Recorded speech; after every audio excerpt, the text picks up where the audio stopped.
but I always want to give other people a chance to see what we talked about. So I'm going to share my screen. I was going to tell you guys a quick story just well because it was on my mind when I was thinking about the conversation and um,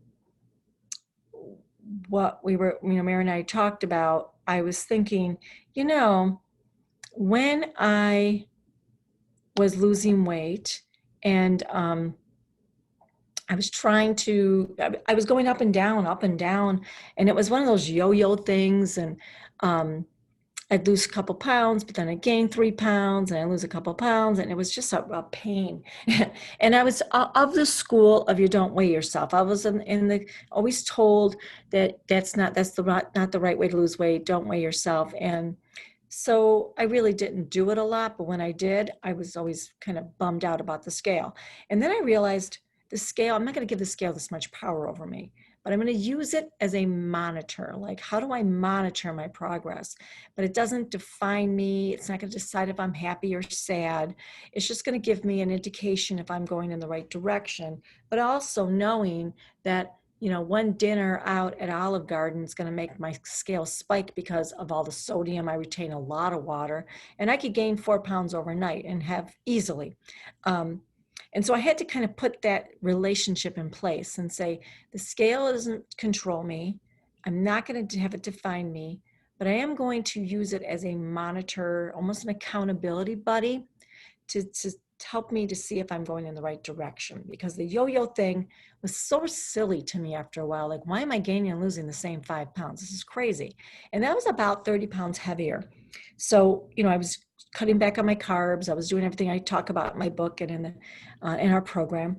I was doing the power image. I was doing the power phrase. But the thing I added was jumping on the scale in the morning. And I only wanted to just check in and I started that habit. And by starting that habit, even though in the beginning it's so uncomfortable and I really didn't like the number I saw on the scale because it was much higher than what I wanted it to be, that sort of started motivating me to see if I can get it down, to go down a little bit. And I really did it in small increments, like if I, 5 pounds at a time, like I would say, gee, it would be interesting if I can get it to go down another 2 pounds, and that would give me that thought of 2 pounds, or, under the milestone of the next 5 pound block, that that kind of gave me a little competition with myself to see if I could do that. And it gave me the incentive, the encouragement of, if we were all out, and I remember us going out, we would take the kids out somewhere, and they'd serve bread, in the beginning, and everybody's eating that bread with the butter, and I would want it. And then I'd think, you're going to get on the scale tomorrow morning, and if you do and you eat that bread, it's going to go up. But if you don't eat the bread, you just eat dinner you ordered, you'll probably stay the same, if not, maybe, and even that little smidge, even if it went down a tenth of a pound or something, because it's digital, I would be like, yes, I'm glad I didn't eat the bread. And so that little bit of accountability really is one of the reasons I feel like I've kept the weight off. Is I still hop on the scale. I know better sometimes. I know when I was on vacation, or if I've had, something that I know is richer or whatever, it might be a little saltier, heavier, whatever. I know it's probably going to affect the scale, but I know in advance, I'm going to say, I'm not going to let that own me. But it's one of those little habits. So that's why I started the progress report for you guys, because I know when you check in, you feel better about knowing you have someone to check in on, and some of you I know like to email me or text message me. You still absolutely can do that.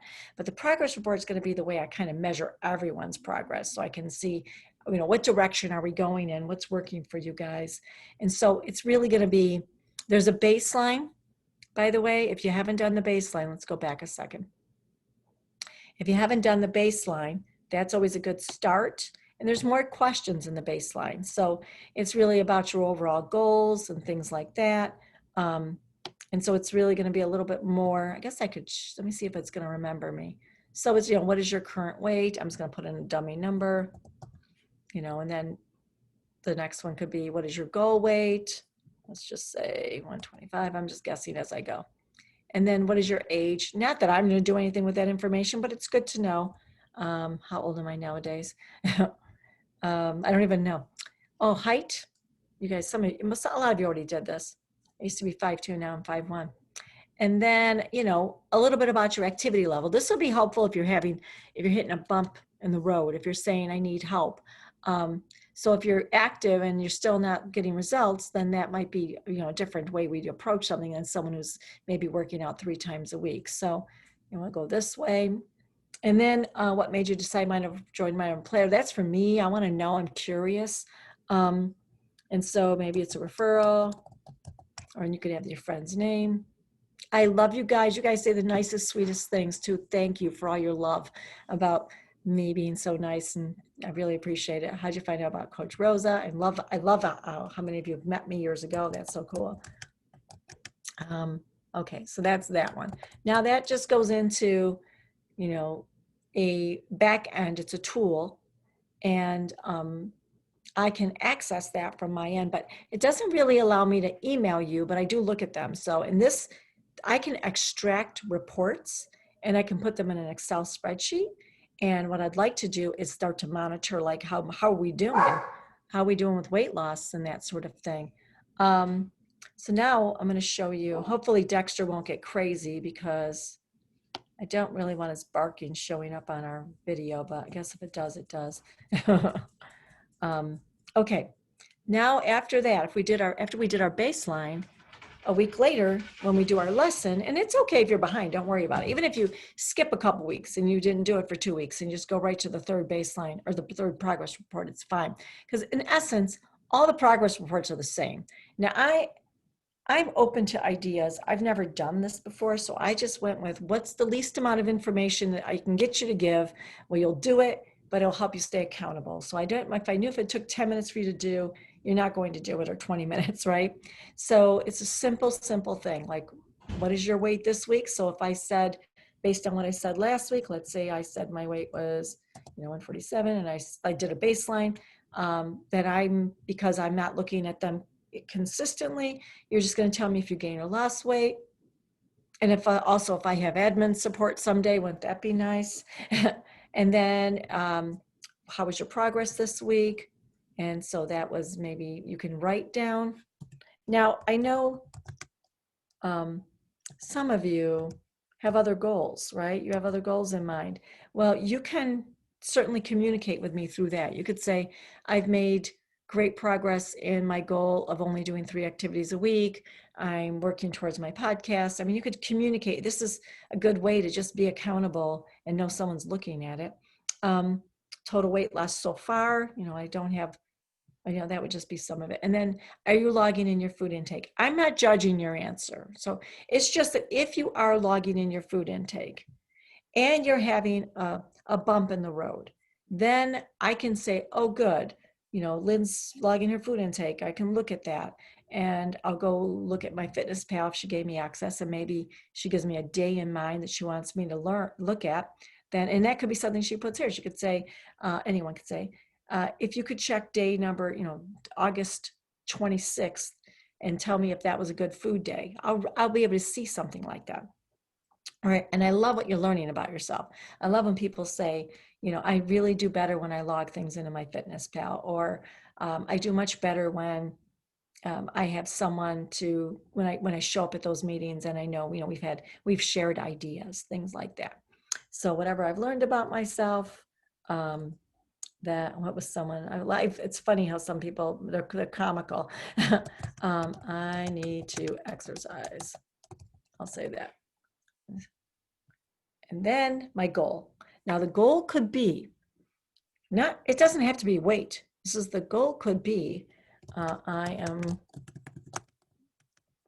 going to stop eating after 7. So that could be the goal, because of, like, what's a goal for you?